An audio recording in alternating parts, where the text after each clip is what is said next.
Well, dude, it's well. So okay, so people that aren't out there, HBO doc. It's on HBO Max. HBO Max. It's the Willie Mays doc, and it's spectacular. And there is a scene in it where it's a long scene, and I'm glad it's very powerful, and it explains how Willie Mays tried to buy a home in Mariloma Park in San Francisco. If you don't know where that is, just think like West Portal, Forest Hill area, and it was very contentious. And this is in the late 50s, early 60s, and they wanted a white man wanted to sell him the home, and the neighbors like revolted. And it was one of the seminal moments in San Francisco to take a step forward. But it was ugly. It was ugly. It was very ugly, and it's well documented. And my cousin John, who bought a home up in that area, knew all about it, and he had educated me on this a couple years back. And I had heard stories of it, and then when he brought it up because the doc was getting released, I started doing research on it.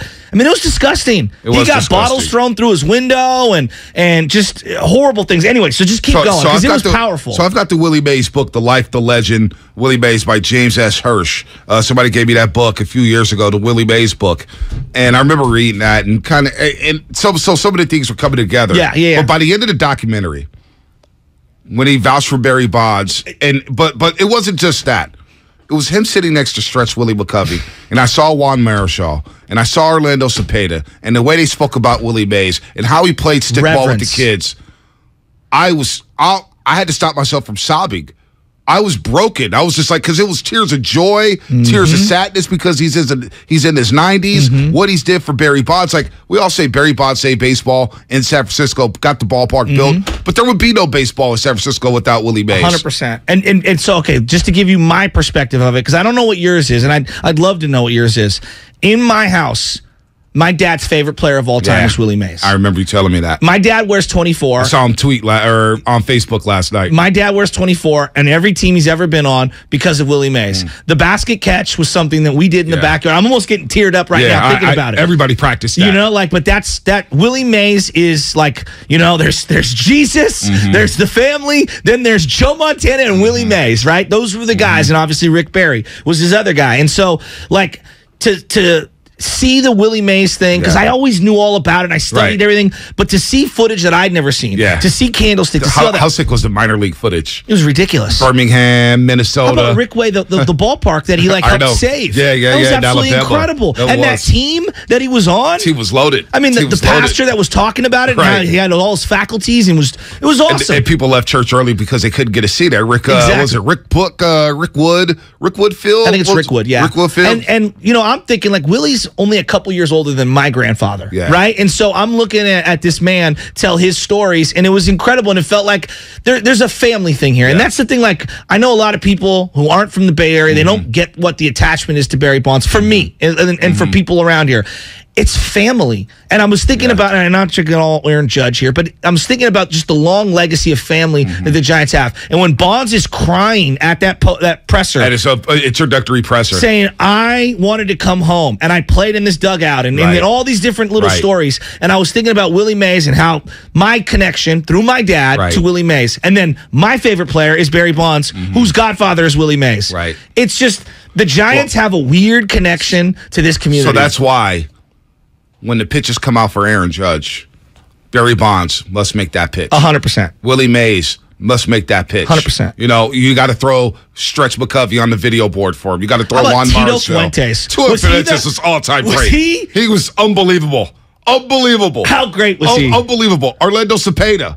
Saying how when Willie Mays came to Puerto Rico, he was a ball boy. It was like, that's why I wanted to play baseball, because of Willie. Leo DeRosa naming the five-tool player. How great was that? Throw, catch, field, hit for power, hit for speed. I mean, it was unbelievable. And so when you think about Willie, and I honest to God, I teared up at the end of it. I did too. On the couch, and I had to sit up and just pause it for a second, because I said, man, I don't know how long Willie's going to be with us, because at his introductory press, at Barry Bonds Hall of Fame, when he got his number retired at Oracle Park, Willie Mays was basically saying, I'm not going to be here forever. I'm not going to be here forever. I know we got the sound of the second Chesky. I had Sam pull it, because it's funny that connected with you, because I watched that, and I was thinking on the day that the Hall of Fame thing came out, I hope America is watching that. But it wasn't just that speech that hit me.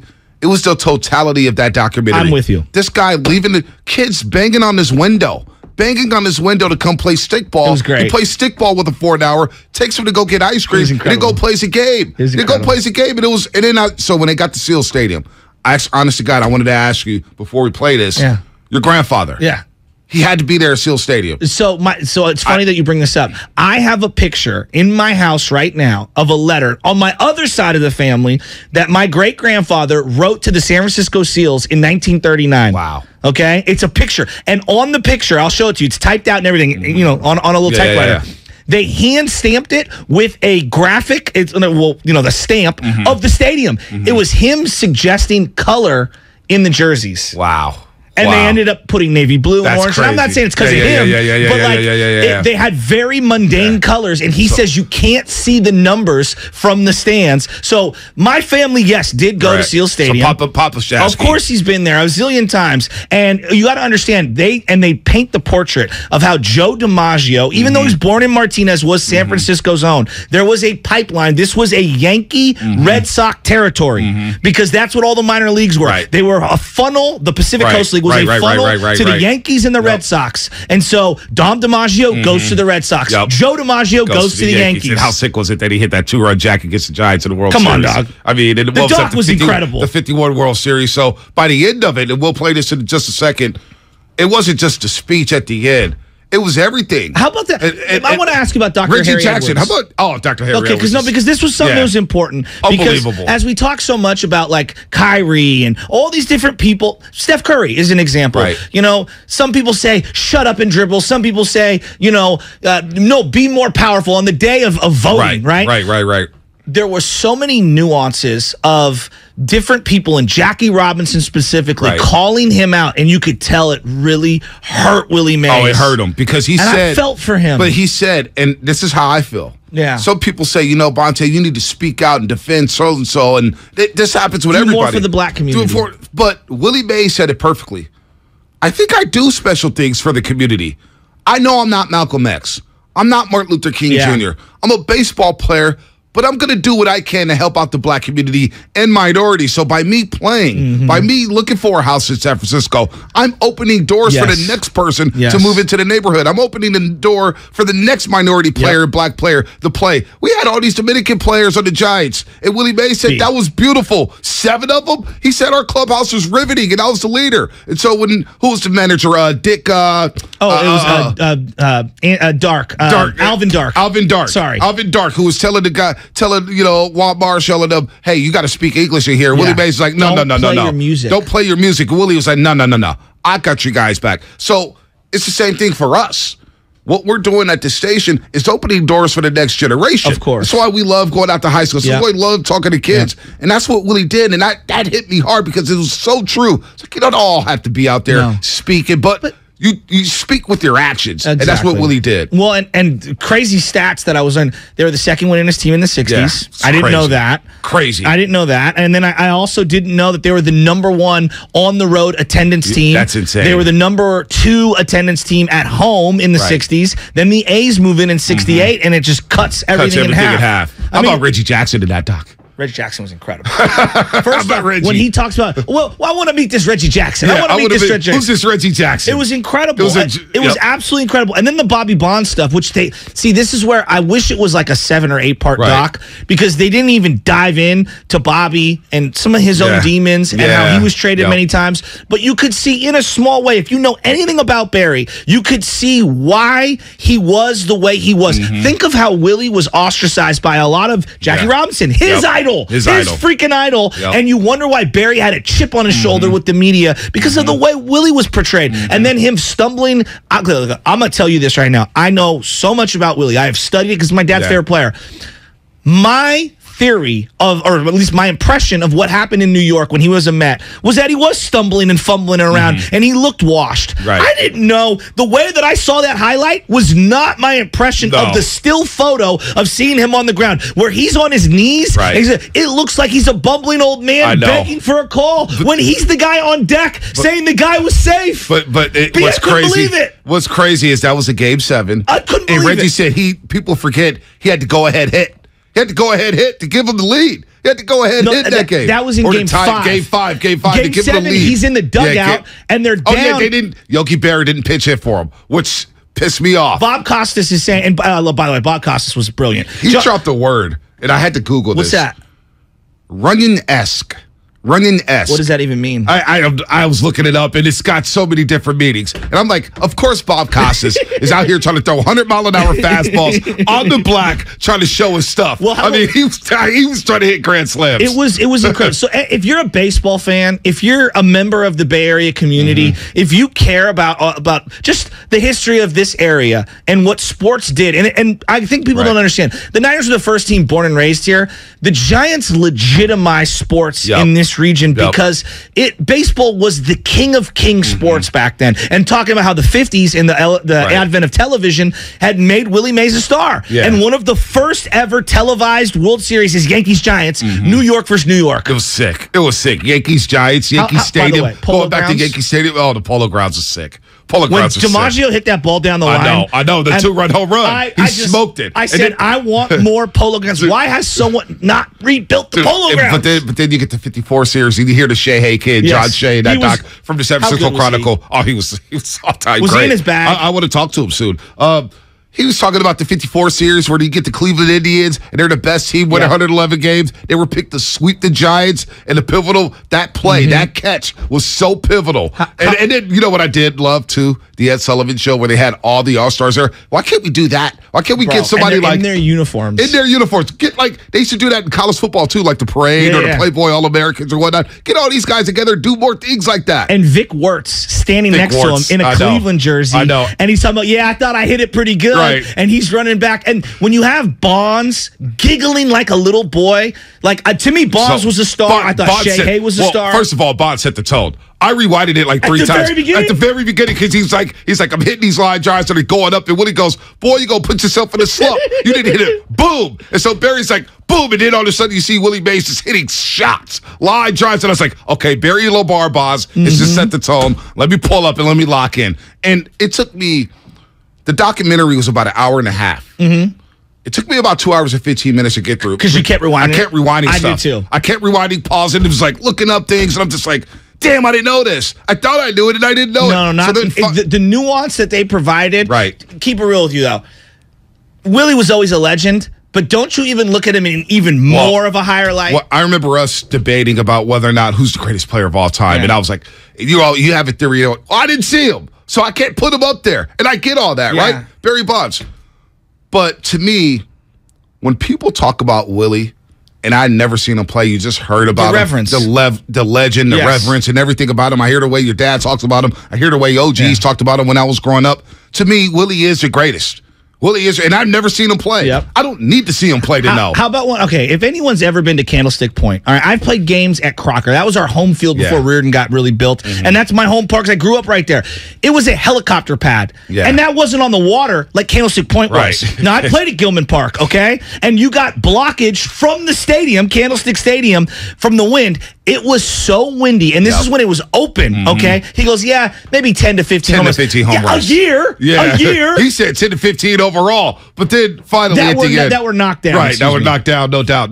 But he found a way to hit. He adjusted. He didn't complain. He adjusted to start hitting them to right center field. So the Willie Mays documentary on HBO Max, really good. And then, of course, the Barry Bonds Hall of Fame ceremony at Oracle Park when they retired and stuff. I remember, cried. Were you at the Get Park that day? No, I wasn't. My brother was there. I had a family on the other side of the family. My brother was there, and my brother is me and my brother's favorite player. Right. Like, you got to understand, like, Barry Bonds, when he was a Pirate, he was my favorite player. Right? And so when he signed with the Giants, because they had one foot out the door, it was Kevin Mitchell and Barry Bonds. Those were my two favorite players. I know. And the other thing, and look, I'm a white guy from San Francisco, from the Excelsior. I know you're a black man. For me to see the influx of ethnicity in that dugout and the vibrance that team played with, it was incredible. And he was talking about, we had 7 guys. 7 guys from the Dominican Republic on that team. 7. And the baby bull, Orlando Cepeda. I wish McCovey was in the dog. I wish. No, I miss McCovey. And that's why I teared up, because I saw Stretch next to Willie when Willie got up and said this at Barry Bonds Hall of Fame ceremony. When people talk about, who's the best ball player in the world? I don't care. give somebody honor that deserve to be in the Hall of Fame. On behalf of all the people in San Francisco and all over the country, vote this guy in. He is very, very important to me. Thank you very much. And so Willie Mays, so I was at the park that day. I'm ready to cry. I was at the park that day, and when Willie got up and grabbed the microphone, and he's like, you know what?